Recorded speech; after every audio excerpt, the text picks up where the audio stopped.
could've walked and I'm blessed. See the love I got in my flex, I'm so blessed. 20K just on my chain, say less. I text every day to get dressed, so blessed. Been through the storm and the rain, still blessed. Had a couple heartaches and pain, still blessed. Handle the pressure from fame, still blessed. God called my name, so blessed. Yes, sir, I'm blessed, don't play boy, cause I got it made. Tailor made just for this fit. Welcome back to another episode of the Cobain Report. I am Rock Cobain. This is Caesar's in the house.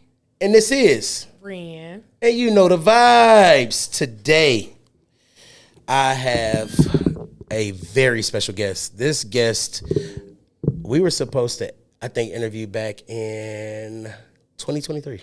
Definitely. What was that episode? I mean, Season one. He was one of the first people who I asked because his story inspired me so much. And I was like, I just want to talk to him about it. I want to figure out everything about it, right? So I'm not even going to hold this up. We about to get right into it. 19 years, 7 months, and 12 days. Today's guest is living proof that purpose can rise from pain.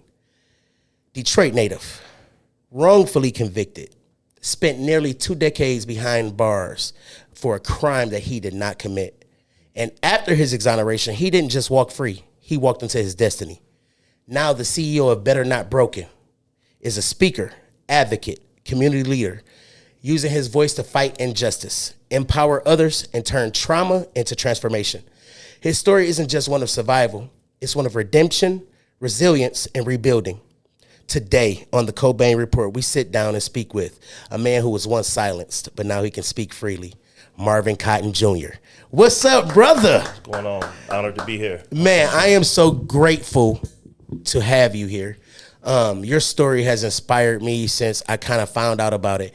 So the thing about this whole interview, right, is that previous to finding out that you were freed, right, I believe while you were incarcerated, the name used to pop up in my likes all the time, and it was a name like Tazulu or Sun Zeus. Sun Zeus, right? And I used to be like, who is this dude? Why do he like my posts? Like, who is this guy? Who is this guy, right? And then after a while, the name flipped. And he came out and he was like, I'm free. 20 years. And I was like, this dude been in jail the whole time, liking every post and doing it. I'm like, he had like a literal, like I felt connected to this dude before I even knew the story because, right, people view, but they don't always like. Yeah. This guy was consistent with content. From the time I would just drop, if you know anything about my pages, I'm just gonna be me. And he tapped in with me and allowed and understood my authentic self, right? So when he got out and I really heard the story, I was like, all this time I had no clue that this man was behind bars and supporting me and my platform like he was. So before any of that, I just want to say thank you for being a real, if you get what I'm saying. And then following up as well and coming onto the podcast, your story is something that I think is different, right? It happens to a lot of people. True. But not a lot of people are able to come out and talk about it, right? So talk to me about that day, 2001. 2001. What day are you referring to? The day when you were locked up. Oh, well. For a crime you did not commit. Talk to me about. Well, February 19th, 2001. I was driving to go pick up my daughter from daycare, and I noticed that a vehicle was following me. It was a gold-colored Cadillac. Okay. I was like, what is this vehicle following me? You know, I'm from the streets, born and raised in Detroit, West Side. And, you know, immediately I knew this vehicle was following me. I made a couple of turns. They made a couple of turns with me. Yeah. Yeah, you know the vibes then. Yeah, absolutely. So I wanted to see who it was. Yeah. So I circled around the block and tried to find this vehicle. Couldn't find it. And when I was on my way to my destination, this vehicle came and blocked me off, and another Cadillac came behind and blocked me off. And I see police in the distance. In the rearview mirror as well as through the front windshield. And I knew then that it was the police that had blocked me off. The handcuffs went on about 7 p.m. that evening, and they didn't come off for almost 20 years. Jinkies. You was 21 years old when you got locked up. 21. Talk to me about being 21 years old, looking at life. How did you feel at that moment, knowing that you have a daughter that you was just trying to drop off? Well, you know, the trauma of the entire circumstances, the justice system smacking into your life, especially when it shouldn't, crash into you.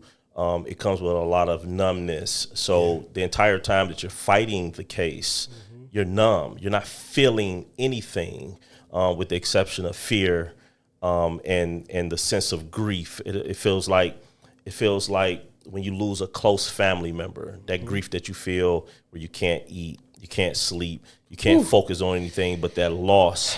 And that's what fighting a first-degree murder natural life sentence feels like. But it doesn't just last a few days or a few weeks or a few months. It can last years.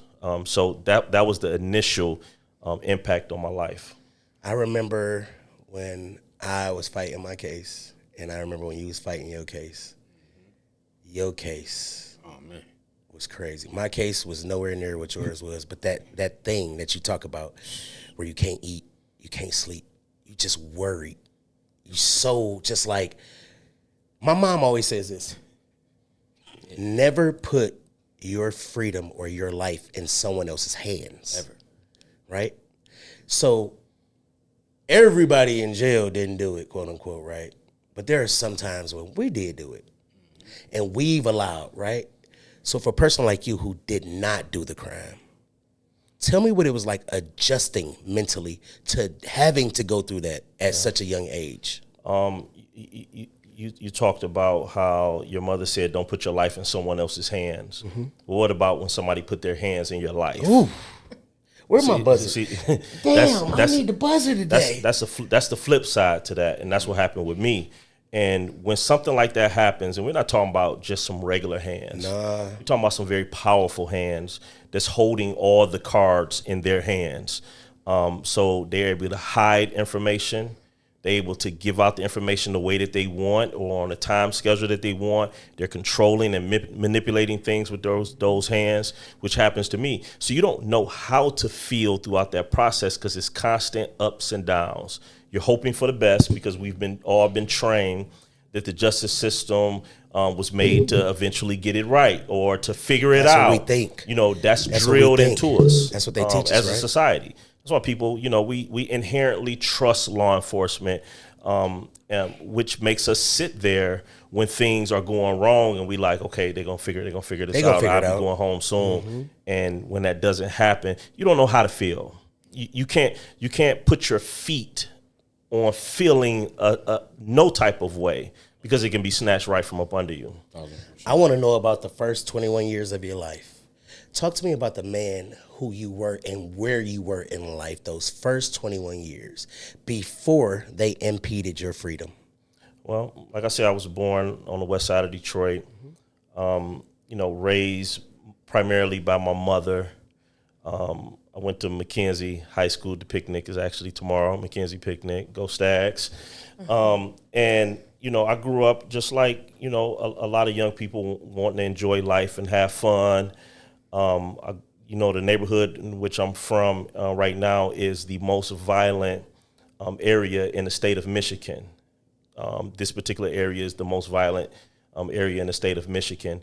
And it wasn't too much different back then. So I grew up, in the hood, seeing hood stuff and in the streets. I was involved in the streets quite a bit. Before I was wrongfully arrested and subsequently wrongfully convicted. So I grew up in the neighborhood, man, and I was a ladies' man back then, and I did all of the ladies' man type of stuff. For sure. And but primarily, I guess you can say, and I see it a lot now. That's why I do what I do in the way that I do it now. I was kind of in a prison already. I was the one that didn't want to leave outside of Detroit, really didn't leave outside of my neighborhood. And that's a prison. Yeah. That's why I travel so much now, and I'm on an airplane every chance I get. You always outside. Or I'm on the road every chance I get. Because took us a year to reschedule. because I know how I feel to just be boxed in. Being a part of the Detroit public school system. In the 80s and in the early 90s, it's like being in a prison. It is. You're being put in a box. You're expected to fail, which I failed miserably. in the public school system. Did you graduate high school? No, I dropped out in the 12th grade. I didn't have enough credits. I dropped out. I got my GED in prison. My dog. And, you know, resilient. We love a good G. We love a good resilient story. Listen. We love a good comeback. That's right. That's what I was talking about. And I actually did it faster than anybody in the Michigan Department of Correction as far as from my start time to my finish time. I went in there, got it done. You wasn't playing. And knocked it out, yeah. Yeah, you took it very seriously. That's one thing I noticed about you, dude. When you first came home, like, you was programming. Like, from the time the gates open to right now, I have watched you outwork and regain everything they took from you, literally just from hard work. He was like, oh, you're going to lock me in there long? Watch what I do when I get out. You haven't, I don't even know if you sleep sometimes. I see you on the plane, then you in the airport, then you over here at this thing. Then you like, I had to put on my different tie today because I'm getting my doctorate. Nigga, damn, I'm free and I ain't working my life, my program like you working your program. Well, I will say, I'm mishandling my freedom. I will say, because of what I've been through, I don't sleep well at all. I may get 3-4 hours a night. Yeah. You know, in prison, if anybody spent time in prison, anybody that's watching this spend time in prison, you know, every hour they're coming through and they're shining that light on you. And they're waking you up because they need you to move so that they can verify that you're actually there and you're actually alive. Go through that for 20 years, being woke up every hour throughout the night. So I wake up every hour throughout the night. Still, I've been out 4.5 years now, and I wake up every hour. You know, it's kind of like a part of me, unfortunately. But I love to work. I love to grind it out. I imagined and I knew all the things that I'm doing now I would be doing. So I was preparing for it. I was training for it. I was practicing for everything that I'm doing now, the 20 years that I was in prison. So I get out. I'm pretty confident in the moves that I make because I've been plotting on this. You've been. You know, for sure. So let me ask. Go ahead. Since you dressed from being almost buried alive, to actually taking the first step of breath of outside of the walls, what did that change for you in that moment? What did it change? Thank you for asking that question like that, because that's exactly the way that I describe it, being buried alive. You watch an interview in the past or something? Man, we do our research around. Hey, he looked like that, but we do some research off up in through here now. No, being wrongfully convicted is like being buried alive. 100%. You know, getting out through an appeal process is very slim to unlikely ever going to happen. 100%. That's how unusual somebody being wrongfully convicted is actually able to get out of prison. It's very unusual that somebody even gets out from a natural life sentence, especially here in the state of Michigan, which is number 2 on wrongful convictions in the country. But when I got out of prison, it was like everybody always say, you know, you don't wear prison on you. You don't. You're not bitter. You're not angry. You're not mad. And it's hard to think about the dirt and the mud that you got on you from being buried alive when you're able to breathe. You just focus like you don't even care about it. So all of the mud that was slanged on me, all of the pressure that was placed on top of me in order to keep me in that hole or in that condition, none of that matters when you're breathing. Doesn't mean that I'm not holding people accountable, but I'm not holding on to it. In fact, I don't even identify or point out those that were responsible for my wrongful conviction in a public forum, because it's not even about, it's about making the system better. I'm not angry at them. I feel sorry for them for even being of the type of mind that would allow them to do that to another human being. For sure. You know, and that was a process to get to. And it's a process every day to maintain. That's pretty, that speaks of, I'm gonna just put it out there. Speaks volume. It speaks of a big character and a big man, right? 100%. To be able to say, because as I was doing my research, right, I heard that the investigators had said in your case, we ain't had nothing, so we had to do what we needed to do to make it work. Absolutely. How did that feel to hear when you have a daughter? At that point, you weren't even a married man yet. You just had your child, right? Talk about that, bro. How did that feel to hear that? You know, a wrongful conviction and prison and just the whole experience, it knocks so much out of you. Yeah. That, to be honest with you, I don't think I feel like a normal person feels. You know, when for example, when I first got out of prison, everybody was happy and excited. People were crying. They were seeing me. Some people was looking at me like they had just seen a ghost. The news, everything. You know, and I didn't feel anything. Everybody felt stuff. I felt nothing. Of course, I'm happy that I'm out, but I didn't feel happy.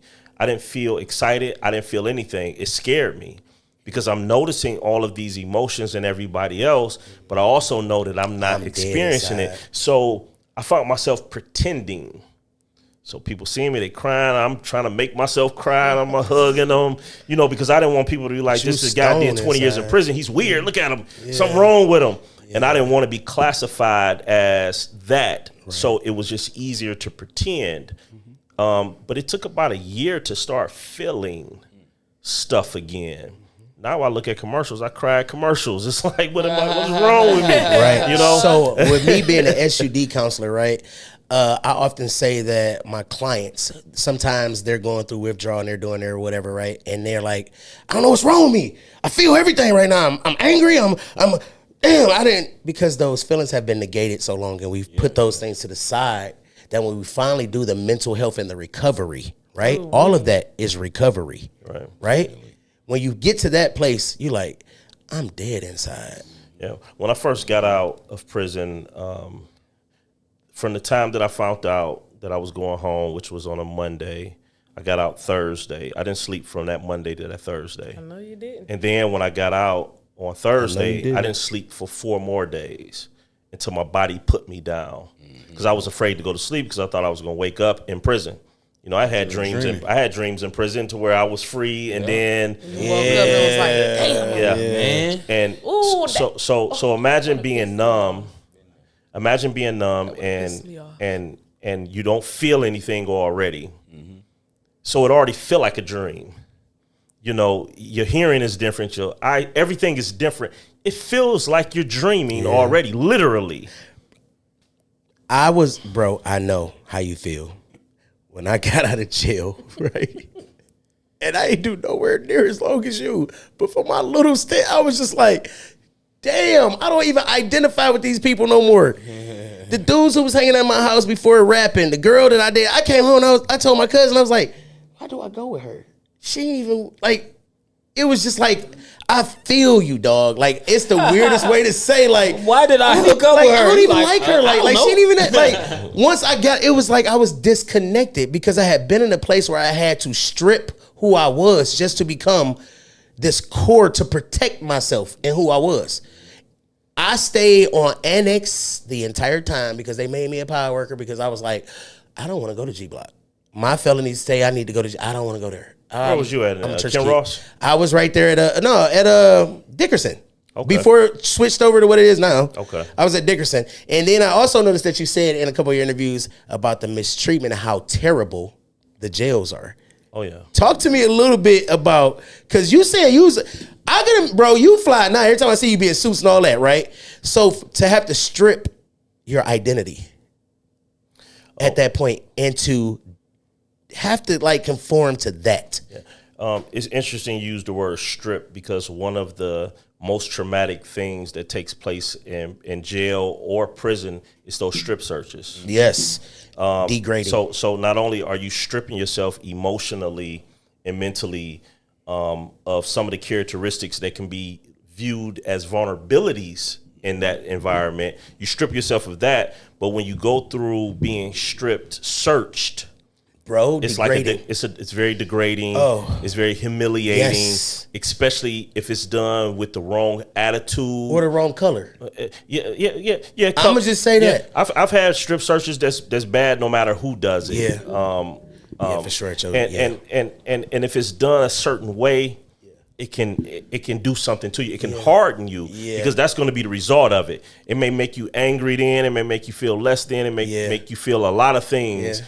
But the result of that is going to be a hardening. It is. And what happens is, right, because we cannot take that aggression out laterally, right, we often take it out horizontally. Yeah, absolutely. So when you get back to that cell, somebody getting there, something going down because I got these emotions in me that I can't process on who I want to process them on. Yeah, you go to a visit to see people that you love the most. You get strip search going in, and you get strip search coming out. Crazy. So sandwiched in between is this beautiful experience where you're actually able to connect with your family, your friends, your loved ones. But right before and right after, you're feeling less than the person that you have to show up as in that visit. Yep. And especially if they've taken a visit from you or didn't let you go to canteen or it was some weird something shakedown and now you're like, it just kills the energy of that week of being or whatever you're doing, right? So I also heard in your story, right? So for my audience who doesn't know, right, what were you wrongfully convicted of? I was convicted of first-degree murder and felony firearm, which comes with a natural life sentence without the possibility of parole. So that was my sentence. A friend of mine was murdered, and detectives set me up. So my wrongful conviction was a very intentional thing. It wasn't some mistake. It was very intentional. Yeah. So I seen it was 13 Brady violations. Yes. Inside the case. Talk about that a little bit more. Talk about how they OJ how they put the case together with Van Natter. What's his name? Van Natter. Tell him I ain't Talk to me a little bit about that, man. juice. How that case was put together on you. There were many Brady violations, but all of the things that was determined by the Conviction Integrity Unit, which is a unit within the prosecutor's office, the Wayne County Prosecutor's Office, was either things that they withheld and didn't turn over, which is a Brady violation. It is. If you hold information, especially things that can be helpful to me, like if I was able to show the jury this, the jury probably wouldn't have believed your case. So you didn't turn over that information to me. And then the other things that they did was either manufactured to where witnesses testified the way that they wanted them to testify. Did they offer them something in do you know if anybody was offered anything? Well, it's a jailhouse informant who, at the time, he came to trial and he said, well, this guy, Marvin Cotton, confessed to me, and he gave me all of this information, which he had a statement, which was a perfectly written statement. And I say perfectly written statement because it looked like it was written by somebody with a law degree. A master's degree. Absolutely. In law. They knew all of the things, all of the things to say. But he got on the stand and he said that he got nothing for his testimony. He said, I'm not getting anything for this. I'm doing this because this is the right thing to do, which makes him more credible to a jury. They're like, this guy's not even getting nothing for it. Lying. But after he testified, they let him out of jail. So he didn't even finish his sentence. So they gave him a deal under the table. Pro quo. They gave him a deal. They gave him a deal under the table. And the reason they did that because it makes you more credible in front of a jury. If you go in front of a jury and say, I'm getting a deal because I'm testifying here, I'm getting a deal, it makes the jury like a little suspicious of your testimony. But to say that he didn't get anything, testify and then let him go. And this is somebody that had been to prison before for armed robbery that resulted in somebody being a security guard being murdered. Got out of jail, committed a couple of felonies, got put on probation, which is unusual for somebody who's been to prison for a violent crime. Yeah, you going back. And then while he was on probation, he committed a couple of more felonies, and then he was a witness or a jailhouse or a witness in my case, and they put him on probation again.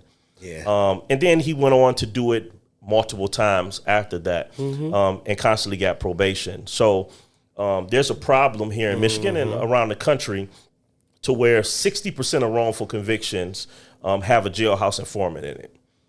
So you got 60%. So it's one of the top 5 and always have been one of the top 5 contributing factors for wrongful convictions, which is jailhouse informants. And the crazy part about the 60% is 100% of them, right? Self-preservation is always going to be the first rule of law. I don't care if it's only 60%. That 60%, 100% of them are going to put themselves first. But it comes between you going to jail and me. Sometimes it's not even the jailhouse informant's idea. You have detectives that keep people like, hey, absolutely, hey, I need you for this case. So it's not always The Right. jailhouse informant isn't always the initiator. Right. They just on payroll. Absolutely. There's an article that was done in Detroit called Jailhouse Snitches, How the Detroit Police Set Up Young Black Men. It's an article, you can Google it, and it's multiple jailhouse informants in there, and some of them are telling how they were being able to be used by these different detectives. Huge story. And it doesn't happen as much because there's been a lot of exposure, but I'm sure it still happens. And there's still a lot of innocent people that's locked up in prison that needs to be out now that was convicted by jailhouse informant testimony. So let me ask you, with the history of your conviction, how does it shape your approach to just the being an advocate for justice for wrongly convicted criminals? I probably wouldn't be doing what I'm doing now if it wasn't for the experience that I've had. Okay.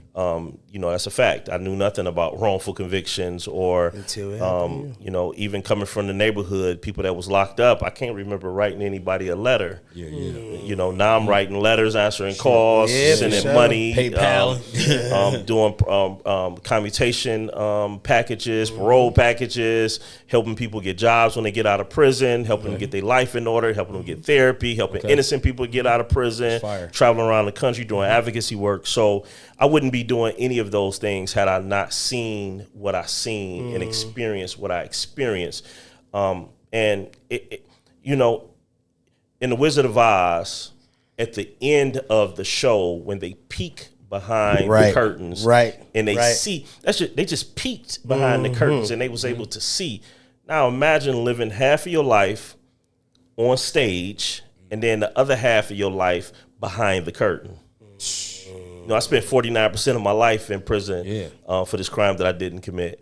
And being behind the curtain, I was able to see why prison reform is necessary. Yes. The corruption, the trauma that's packed on top of trauma, packed on top of trauma. Yes. And the court system and the appeals court system and how it just doesn't work. 22 appeals, 21 denied. Shit. Sorry. So I didn't mean to cuss that loud, but damn. Hey, Jesus Christ. It's warranted. Jesus. It's warranted. It should be outrage. It should be outrage to the system. You went because 21 times to show them 22 times. they lied. Yeah. Well, and they said no. And I worked my way. At that point, God be doing, cause what? Like, dude. Baby, I didn't do it. I said I had not had done it, okay? Nah, I said I didn't do it. Around your 10. I'm about to do something now. Around your 10, 15, I'd be like, all right, y'all gonna make me earn this up in here now. Nah, I'm about to do something. I'm about to earn these years I done spent there. I'm about to 10, do 15. something. Around your 10, all right now, I'm about to make you earn it now. I thought you said around 10, 15. You got there at 10, 8:15. You like, it's 10, 15. I don't know what's cracking. Years. I'm like, all right now, if I'm gonna be in here for murder, somebody. And that's crazy because knowing you didn't do it and still got to sit through and knowing that you didn't do it. Yeah. So it was something that I wanted to ask earlier, but I kind of let it slide because I was like, I don't know if I want to be all in this business. But you came to the Cobain Report, so I'm just asking you this question. Did you grow up in a single parent household? For the most part, my mother did get married when I was 15 years old. Okay. But he had been around since I was 12. Okay. And they got divorced probably right before prison. But he was definitely a major influence in my life from 12 till present day. So 0 to 12, it was just mom. No, she, my biological father was in the house until I was like 5. Okay. And then she had a boyfriend that was in the house for, several years until, he was gone, and then she ended up getting married. But that matters. It I was getting there, right? It matters. I was gonna say, right, I've tried so hard to be a part of my kids' lives, right, to make sure, because I understand that there is a linear equation there somewhere, right, that goes into where lack of the father being there all the time, right? I seen an interview where you said I jumped off the porch when I was like 12. Yeah.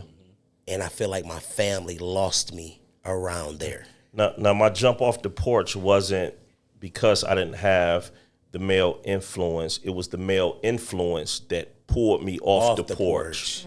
So, you know, my stepfather, you know, he had grew up in the streets. He was raised in the streets by his mother. So that was his way Of thinking and knowing. And, you know, I jumped off the porch and jumped deep into the streets because he was the type of person that we not doing stuff on that level. Yeah. We doing stuff on this level. Sure, we gonna get money. So instead of me doing what my friends was doing on that level, I was doing what of course he was doing. Yeah. You know, so not having that influence wasn't the problem. The person that was influencing was the problem. And this is somebody I care about and still care about to this day. For sure. You know, and just the self-reflection, the self-examination that I went through in the 20 years that I was in prison, you got a little bit of time to think. Like the way you put that. Absolutely. So I began to just pull myself apart. All of the things that the system hadn't destroyed, I pulled the rest of it apart and just start to rebuild myself so that the type of man that I would walk out of prison to be would be self-determined opposed to externally determined by somebody else. Or broken. Yeah. That's the one thing you didn't let them do to you. Yeah. I would see and read posts, and then when you came out, you was just like on this fierce warrior vibe. Like, dude, I would look on the internet just to see if you was in the park working out that day. Because you doing it made me be like, if he getting money, as we call it, anywhere, why am I waiting to go to a gym? Yeah. He outside in the park getting money. I need to get back to that. I mean, well, your patterns definitely changed a little bit, but I also seen the growth in your life overall, right? I.e., getting married, you know, the reconciliation. Well, I don't think your daughter ever really left, right? But just the reunification of you two since you've been home, trying to build and I guess put some glue, right? Because you lost a lot of years with your baby. Yeah, absolutely. You know, we never lost contact. Never. Even, you know, small, I would talk to her almost every day for 20 years unless I was in the hole or couldn't get to a phone for some institutional issue. But we spent, you know, countless visits, countless calls. But what I noticed as soon as I got out, that it doesn't matter how much you talk to them, how many visits you get. Like, you have to relearn a person all over again. So getting out of prison was like relearning people that I already love, which was weird. And people getting a chance to learn me that love me. They love me and care about me, but they don't know me. Yeah. You know, or they don't know this version me of you anymore. Right. They don't know this version of you. Yeah, because they're you know, they're there, but they're not there growing through those processes. Normally we grow in our relationships. We go through problems with each other and we solve those problems. Well, not trauma, but trauma bonds is a way. But even like if we were business partners and, you know, business is hard. Yeah, it is. I'm learning things about you through that process, and you're learning, and we're solving problems together. So when people look at us and say, "Hey, man, y'all successful," it's like we successful, but we know the story because we went through it together. Now imagine you becoming a successful business person, which you are, and then I'm getting to know you and trying to figure out how you got there. Right. You know, I know you, but I don't know what you've been through. Yeah. And that's like a lot of sweat equity, Doc. So 20 years getting out is people like people that know me is getting to know me. You know? During your time in that 20 years, do you feel like anybody, did you start to see like emotional abandonment from different people? Most people turned their back on me while I was in there. That's what I wanted to know. Did most somebody people, hurt you or within the first year, 90% of the people that I knew had turned their back on me. You know, friendships that I had, family, some people I still haven't heard from, and I'm glad. And a lot of people, you know, I come around, whether they're family or friends, and sometimes they don't know how to interact because they don't know how to bring up the conversation of like, damn, I wasn't there. Them abandoning you. You know, and I don't hold it against nobody. I'm not the type that carries that type of stuff. I don't care. I care, but I don't care. I walk in forgiveness, even if the other person is not participating in the process of the apology. That is facts. feel like That's that's me what all it is. day. I don't That hold is grudges, facts. baby. I don't got time. And the crazy part is, right, one of the questions I was going to ask you is, if you had an opportunity to sit across from the people who planned this and also took away 19 years, 7 months and 12 days of your freedom, what would you say to them? Well, first thing I would say is, thank you for meeting with me to give me this opportunity. Right. Give me this opportunity to find these things out. I would want to know, like, tell me the stuff that I don't know. Yeah. Like, you see, I done figured y'all some of this kept. stuff out. Right. Like, tell me the rest of what y'all did. Like, if I'm missing something, kind of like fill me in, because those are the things that keep me up at night.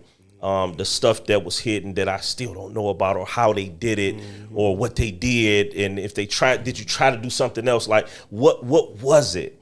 I would want to know that, and I also want to know, like, where was you at in your life at that time? That made you do something like this. People get numb. You work in these jobs, this trauma. Being a police officer is a lot of trauma. You seeing all this blood and this violence, and you showing up to these cars, adrenaline. I understand it.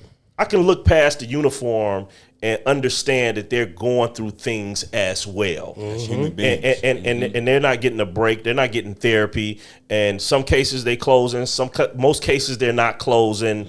I know it get frustrating. I know you got pressure from your bosses. I understand that it's a lot coming at you before you meet me. Yep. And then here I go, and you roll over my life, and you go home and you go to sleep. So it has to be some numbness. Just same way we do in prison, where we become what we need to be for that environment, to just walk out with a piece of ourselves. Yes. What do it take to walk into that type of job and walk out with a piece of Right, yourself? So you right. become somebody else just to Right. fuck over me. Right, right.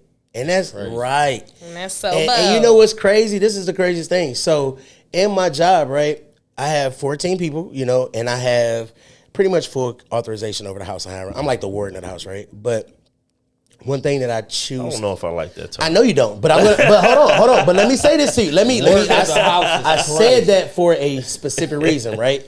So I choose consciously to do people the way that I wanted to be treated when other people had the positions of authority over my life. I don't abuse authority because I know what it feels like for someone to do that to me, right? So I know what it feels like when I get pulled over and it's uncertainty because I don't have a license, or it's different things, or just that little gut feeling, right? I know what that's like. So I don't abuse my power. I don't just do things to people because I have that. Like, to me, that is like, God gonna get your ass. I appreciate people that treat people the way that they want to be treated. Every client will tell you. But what I try to do is treat people the way that they want to be treated. Because there may be a difference there. It's not always different what we discipline. want. I get pulled over by the police, and if I treated them the way that I want to be treated, then I wouldn't pull me over at all. I wouldn't mess with nobody, Right. actually. But when they pull up, I throw my hazards on. I turn the inside light on. I let all the windows down so that they can see through the tent. Everything. They come to the door. I make eye contact. I talk to them. I'm dealing with them the way that I think they would want me to deal with them, opposed to me dealing with them the way I would want them to deal with me. I get it. Of course, I'm giving them respect. I get it. After my experience, I don't accept no. Like, you're not stepping on a single right. I call you on it right there on the spot. I don't get emotional about it. I'm not going to argue with you. I'm not going to litigate a ticket on the side of a road. If you're going to give me a ticket, give me a ticket. Courtroom for that. But I try to deal with people no matter what the circumstance on how I think they want to be dealt with. And I just think that people appreciate that more. It makes them feel seen. They do. And I think that they can flow with you a little bit better when they say, okay. It does. It's a minor ego stroke. You know what I'm saying? To say, and the reason I say it like that is because I do it as well. Yeah. I feel like at work I have to code switch sometimes, or I have to like amalgamate into that specific thing, right? I am from 7 Mile in Detroit, and I've worked myself to be where I am, and it takes a little bit of acting, if I'm being honest. Sometimes I want to tell them, you and your damn reciprocant and your rights and your mama's rights. You know what I mean? But inside, right, the core of who I am and who I want to be, you know, I try to make sure that's on point. Bruv, I got one last question and we're gonna wrap this joint. I have taken a lot of your time today and I apologize. But now you speak, you organize. You are a man of the community, right? Talk to me about what you feel about the gun violence with the youth in this community right now, and what we can do as leaders. It's last night a 4-year-old was murdered. There we go, Doc. In the city of Detroit. A 17-year-old was murdered in the city of Detroit, and we have moments of silence for the victims of gun violence. We come together and we had these moments of silence. But yesterday, the day before yesterday, some youth was killed. The day before that, some youth was killed. The week before that, some youth was killed. Week after week after week, month after month after month. And we having these moments of silence for these losses, these major losses. But the reason that these major losses are happening is because we're silent with the issue. We're not putting action behind these feelings that we have until it hits our family. You know, we have mothers that's organizing in the city of Detroit. Some really good friends of mine are organizing because they've lost their sons. You know, all of these mothers have formed a group because they've lost their. How sad is that? That is true trauma bonding. So you have this gun violence because fathers haven't stepped up yet. It's hard for children to run a community when fathers step up as a whole. Not just for your children, but step up as a whole. There was a school, I forget what state it was in, very violent school where they were fighting all day, every day, had all these fights. It was all on the internet. It was like an everyday thing. It was like a culture had started to unravel this school. And then the fathers started coming into the school and they haven't had a single fight. So not only have they not had a single fight, all of the children, their grades improved, just having the father's presence, just the presence it's no lie. of them. It's no lie. I think the same can be true in the community. We just can't have the same old community leaders and activists that show up, which is good, which is necessary because they are the ones that's showing up. But we need, it should be 500 fathers anytime a young person is murdered. It should be fear in people before they go out and kill. Because they know they're gonna deal with some. I got to deal with all these fathers. Don't nobody want to deal with a bunch of fathers. To me, New Era Detroit was probably the closest thing to that, where like you're gonna FAFO. You know what I mean? But even the numbers have to we need more people to buy in. We do. We can't just hang the weight on one organization. And Zeke, that's my guy. New Era, all of the members, I know all of them. I love all of them. But we need more buy-in. We need more fathers. We need more uncles. We need more brothers. We need a community of men, and we need to lead our community, and we need a community men. of women as well. I don't want to leave the women out of it because they've been holding it down. But we need men to step all. We need men to step all the way up. We need them men for sure. Yeah, and you being a young person in that generation, you what, 20, what? How old are you? 21 years old. That is your demographic right now. You know what I mean? And it's like, I don't know what the hell these kids be out here doing. They got everything in their possessions. I don't even know how to get some of this stuff. I think life is just more accessible. Yeah, that's true. The internet. We didn't have That's so much have a true. lot of Mindset is accessibility. important too because you know, like we have access to all the same stuff they have. But we didn't. But we didn't because we didn't have. Today you do. No, but we didn't. I'm just saying as far as them being young. But today you do. Right. But and the reason you're not doing what they're doing is because your mindset is different. So we have to work on the mindset of the youth, because if they had your mindset, they wouldn't be out there tearing the streets up. You know, so it took us time to get to this, to get to where we at. Yes, sir. We got to start getting them there before they get in the streets, because we allowing. Hold up 1 second. Right, we got to make sure that's on top. Make sure that's right. Yeah. So we're allowing the streets to get hold of our children before we get a hold of our children, and that's the problem. There's like It don't be no home. It starts at It don't be no home. People, we come up with a lot of legislation when it comes to guns, but we don't come up with legislations and programs and funding for programs that will help build up minds to where no matter if you have access to a gun or not, you're not interested in it because your mind is somewhere else.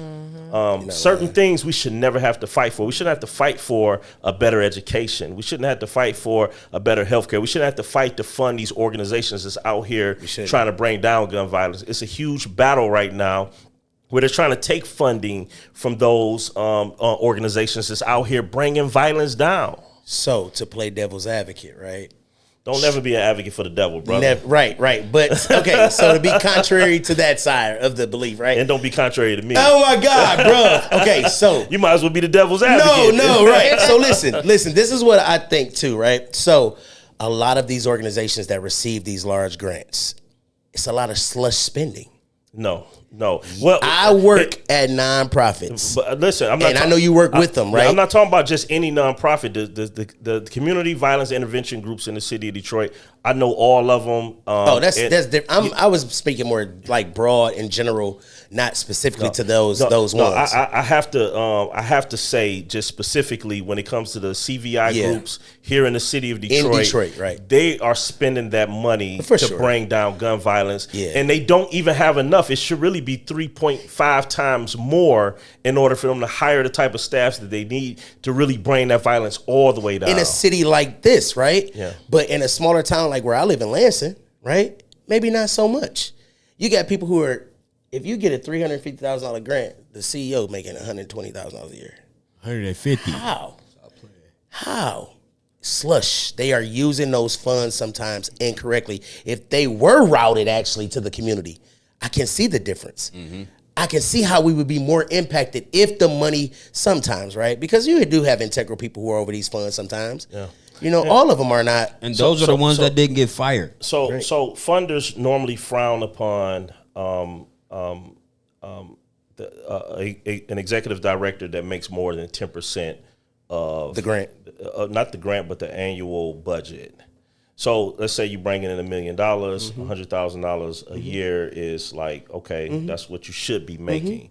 But it has to be properly funded in order to work right. And you don't want to convince people like you go to the streets and hire somebody from the streets, and you say, I'm going to pay you less. $17 an hour. No, you pay you. What I'm noticing nonprofits are doing is they paying people that wouldn't normally have a path to a successful career more than they pay them more than what a police officer makes coming in. And it's a reason for it, because if you're dealing with a social justice organization, somebody that's actually trying to make the community better, they should be paid in order to change their life in that way. Right. Like they should be an example of what somebody coming from the streets can be. Right. They struggling, they going to somebody that's struggling. Right. No, they should go to somebody as a success story to be able to get them to come on in. That's how you peer-led success. So at one of my shelters, right, when I first got there and I took over as a director of shelter, case managers were averaging about $19 to $21 an hour. Before I left, they were averaging about $23 to $27 an hour, because I, dude from 7 Mile, understood how when you pay somebody correctly, they feel different, they work different, they take care of people differently when they're not struggling. If I'm worried about paying my own light bill, right, but at the same time, $23, $24 an hour is a lot different than $150,000, $160,000. And anybody working in the community to save lives should not have to leave that job and then go to their second job.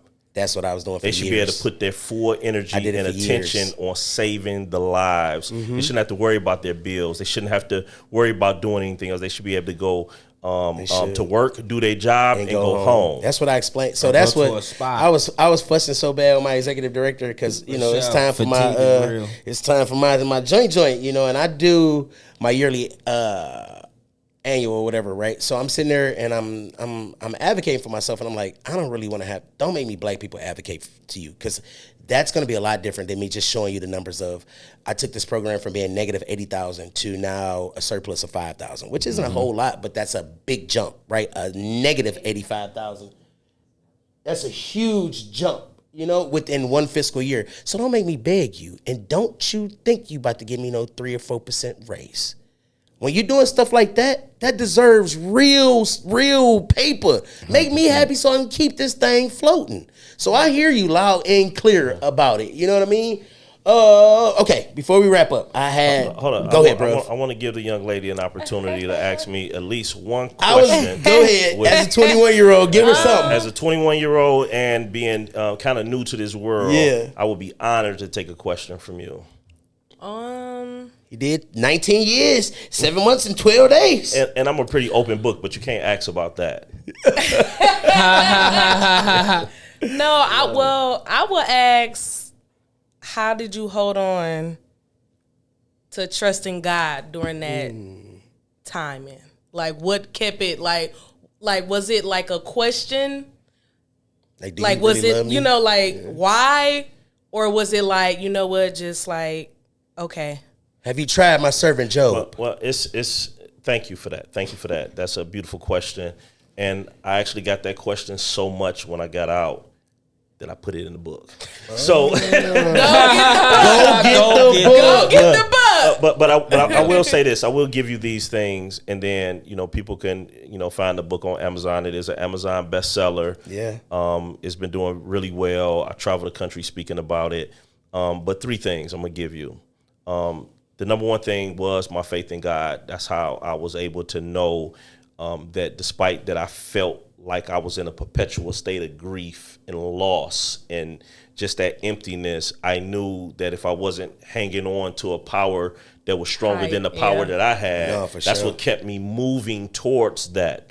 Number 2 was I had a 2.5-year-old daughter when I was arrested, and she was growing into a young girl, to a young lady, to a grown woman by the time that I made it out. And I did not want to die in prison with her father being in prison, the only thing she ever knew. Like, he was nice to me. He was a good guy. He died in prison, so I wanted to make sure I restored my name for her. But thirdly, I wanted to restore my name for myself. You stole my name from me and you gave me a prison number. And you also put a reputation attached to that prison number, a convicted felon serving natural life in prison for murder. Right. You know what I'm saying? That you didn't even do. Absolutely. So my goal was, I'm sorry. I know. Those 3 things kept me strong, but getting my name back was so important. But the toolkit that I used in order to build myself up and keep myself, I guess, somewhat sane, depending on who you ask, I put it in a book because I know everybody go through stuff. So I wanted to use my story and then talk about and show people how they can do what I did in order to get through whatever they're going through. Yeah.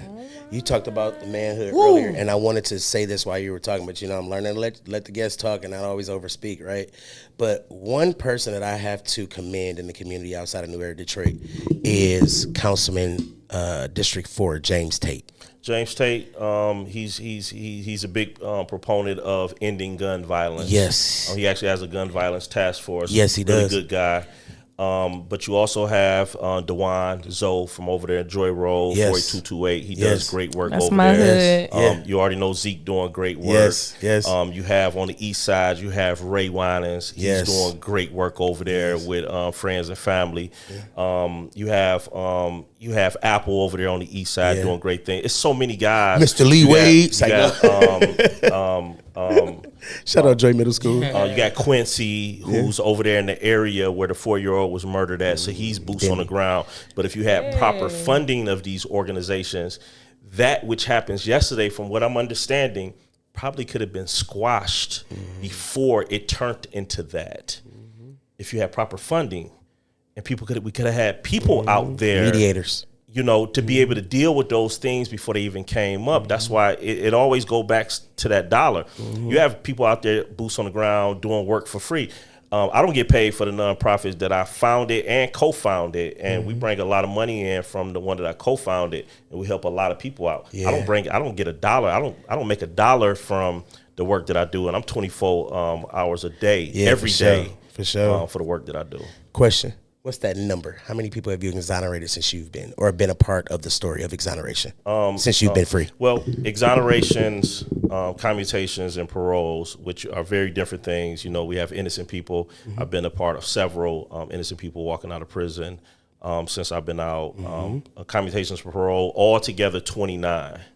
You doing Fire. the work. Yeah. That's one for more than every year that they tried to take you out. You done helped. You done helped almost double that, brother. And working on more right now. You are. But what's important to me is not only helping those that should not be in prison to begin with get their life together once they out, but those that went to prison for things that they actually did. It's important for me to help them get their life in order as well, because better people, better positioned, helps a better community build. For sure. So I'm real big on that. For sure. So we all need to get together and figure out a source to help them not even get in that position at all. Oh yeah, Let's it's try to so catch much them work to before be school. done. It's so many hats to Yeah. wear. Yeah. I wear a lot of hats. I shouldn't have to wear all of them. Doctor. And what what you're passionate about, do it. I can support you. What you want to do it. I can support you. You have, but I a lot of appreciate times you. what we do is when people are not doing what we want them to do, we seek to tear those organizations or people down. Yeah. Okay. Yeah. We got so many damn problems that Yeah. we focus on what you're passionate about. If you're called to do something, then just start doing it. People complain to me about stuff that I'm not doing, but they're not even doing it. Right. If you start, I can help you. Yeah. But I don't have the capacity Yeah. to put another hat on. Right. I wear a lot of hats.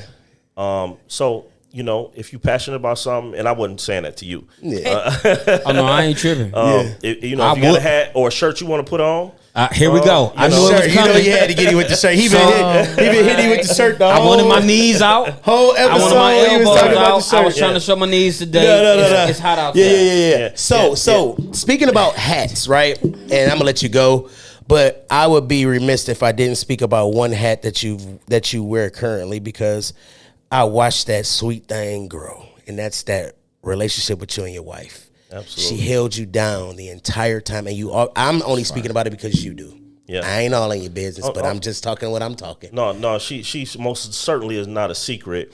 We were friends before I was wrongfully arrested and subsequently convicted. We were friends, and we maintained that friendship the entire 20 years I was in prison. She answered every call. She came to visit me. She wrote. That hit different. It do. That hit different. It do. 19, 7 to 12, and you still answer. I love that for her. That hit different. So when I got know out, what? I pursued her. She didn't want to be in a relationship. She like, listen, we like family, and I don't want to mess that up. I'm like, listen, let's mess that up. I am not your brother. Let's get a little messy. I don't look like your brother. I don't sound like your brother. We are no too many kin. brothers. Okay? We are no kin. So we gave it a try, and it's working out, and it's a beautiful thing to be so close with a friendship. I know she's not with me because she feel like I got this or I got that. She was successful before. Yeah. She was successful she's been successful for 25 years. I was in prison for 20 years. For sure. Now y'all locked it in, though. Yeah, absolutely. So it's a beautiful thing. It is. It's a beautiful thing to watch, bro. As a person who is aspiring to have that, right, in life, to watch you come home and you just have the things that your heart desires, right? And God is blessing you through the struggle, through all you went through. He's still right here and giving you the desires of your heart, bro. Yeah. You have a partner. She is your wife, but I watched the partnership. It ain't too many events she's not at. You got on a suit, she right there with you. Yeah, absolutely. You speaking, she right there clapping. Absolutely. She should. Every time, bro. Definitely a partnership is being gracious to me because she's so much smarter than me that it's like, is it really a partnership? You know Happy what I'm wife, saying? happy life. It's like, no. That's so real. I'm serious though. She would run circles around me, so I'm glad she's on my team. But it's sure. been an honor, man, being here. Dude, I'm glad he can say that. Some men don't like to say What? say stuff Give like props that. out to their wife. Oh, yeah. They be But- so, no, I want to be the. No, those it's are me. boys. Those are boys. No, that's true. Men That's true. always honor their wives. When you That's look, true. when you look Men, at you right? look, Bishop and First Lady over here. you study Bishop and successful First Lady. you study successful men and successful relationships, and you look at the woman that's in that relationship. God. You will see why matters. he's so successful. For sure. I can speak to that for sure. I've done things before and I've done things with a person and it just hit different, bro. It hit different when you got that organize foundation a at phone home. call. I mean, I don't even be wanting to iron for you the think- episodes and nothing. I just be wanting to just be what I'm going to be. Yeah. And I that's can't peace. organize a phone call. You think I've been able to organize the success that I've been having? God ordained this over your life, bro. absolutely. God ordained this over your life. So I appreciate you for coming out. I have been waiting on this interview so long because I wanted to sit and have this conversation with you because this thing has inspired me over the years, bro. I've just watched from a distance. I've been proud of every move you made, like I know you. You know, but sometimes when you lock in with people on social media, it's kind of bigger than just that little thing. You watching their lives, you watching those small moments that they allow you to watch, right? But everything that I saw from him was just like, from the time they broke the gate, he has been standing on business. You hear me? And that's a thing that I think my audience should be able to hear and to talk to with this black man. So I'm going to go around the circle. We're going to do what we do. I want you to let them know where to find your books, let them know what you're working on, let them know what to focus on, and what your social media is. Well, before you start, Wait, he the guest. I not know, but we waited so long, I lost my shirt in wait. So I came in with this scarf on today because I didn't want to show the top half of my chest. Right. But my shirt got taken. I've been waiting this long, Your man. testicles. Yeah, man. I'm so happy. No, seriously, man. I'm so happy that you're here, bro. So happy, bro. And just seeing your story and just seeing how it kind of navigates into my own life. And the things that I've been through and all of the crazy things, man. Like, I appreciate you. I appreciate you to be able to come back out 10 toes down to help somebody, man, or wanting to help somebody. Because a lot of people, they corrupt, they go in the house and, you know, they get under their rock. Yeah. You know, but, you know, I thank God that he gave you the strength and the mindset and the beautiful woman behind you to push you, for sure. You know, to help the next generation or the generation that failed, you know. So I'm so appreciative, man. 100%. I appreciate that. Thank you for wearing that on your sleeve. I'm covering up my chest. Yo, he been singing the whole joint, B. Literally. All right, On bro. his Let them know where to chest. find the book. Let them know where to find all your content, all that good stuff, bro. You know, I'm pretty easy to find. Marvin Cotton Jr. on Facebook. I also have a Dr. Marvin Cotton Jr. Facebook. Better Not Broken Facebook and Instagram as well. And also on Instagram, _real_FMC on Instagram as well. My book is found on Amazon. It is an Amazon bestseller. You put in Better Not Broken, you should see a picture of it show up that looks like that. Also, you can put my name in. You can find the book that way, Marvin Cotton Jr. I do have a second book that's coming out soon. I haven't really announced it. It's an exclusive. Exclusive. Hold on. I'm going to come back for that. Yeah. I'm gonna come You back. welcome to come back anytime, I'm Doc. gonna come back for Anytime. that. This one right here is gonna be it's gonna be huge. Better Not Broken has been absolutely beautiful. It's taken me around the country. Yes. It has opened doors for me without me even trying. And it's been a very beautiful experience being able to put this book into the world. But this next one though is gonna kill him. It's gonna give life. Like the way that gonna give life. the way you worded that. It's gonna give life. Amen. Did you ever see God using you like this when you was in there? Absolutely, because the work that I'm doing now, I was doing in prison.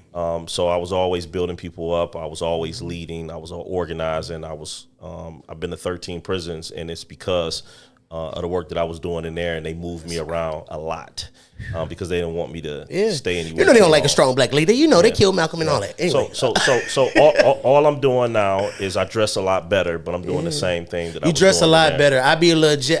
You know what's crazy? I only put on a button down because I thought he was gonna wear a suit. Because I said to myself, I was like, Greg, bro, I'm glad I didn't wear what I was gonna wear. Because I was gonna wear a dress shirt and everything like, today. bro, why you got on Because your I'm so beard? used to him being If bossy. the weather was different, I would have come the way that I normally come. I'm glad you came like this because this is Cobain Report. This is it. This cool. But I only wear this nice button because of you. Because I wanted to be Next time, bring 2 shirts. Well, keep praying for him. He's the one will. that needs Definitely. prayer on this show. Serenity, let us know where to find you and all the things that you got going. You can find me on Instagram at Braids by Ren. Yeah. Come get your hair done. Shout out the business. Yeah. Period. Entrepreneur. 21-year-old entrepreneur. Yes. Come get your hair done. Yeah. Good job. All right. The time has come. Pastor, are you ready for your pastoral close, or are you ready? Praise the Lord, everybody.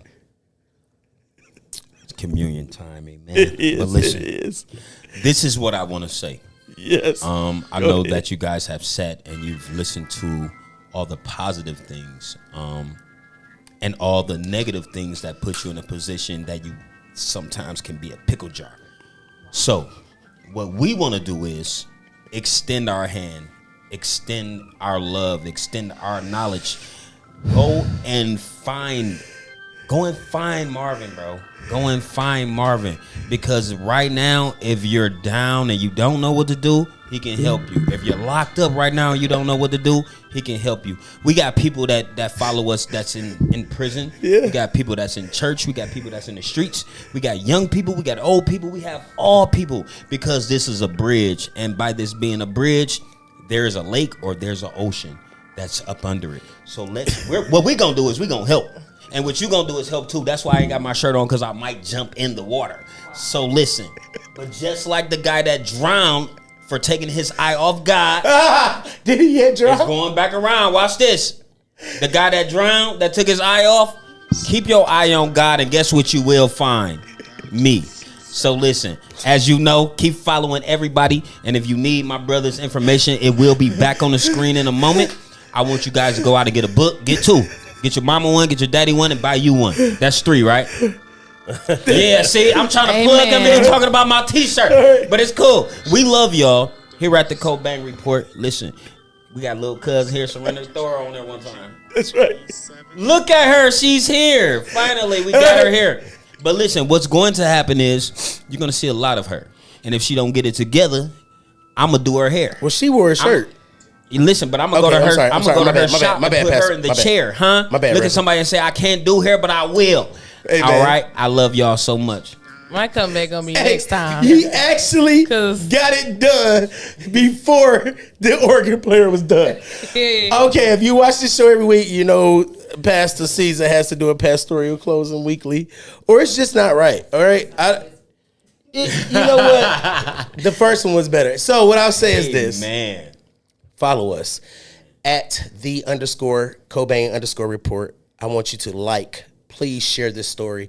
We make it funny so that way, you know, it's not just a straight story, but I want you to get to the meat and potatoes of what this story was and listen to what this brother's testimony is. It's so much deeper than just a story. All right? Y'all follow him, Marvin Cotton Jr. Again, thank you. I appreciate you for sharing your story. And as we always say, it's a wrap, bitch! On the bed. And I'm blessed. See the love of God on my flex. I'm so blessed. 20K just on my chain, say less. I text every day to get dressed. So blessed.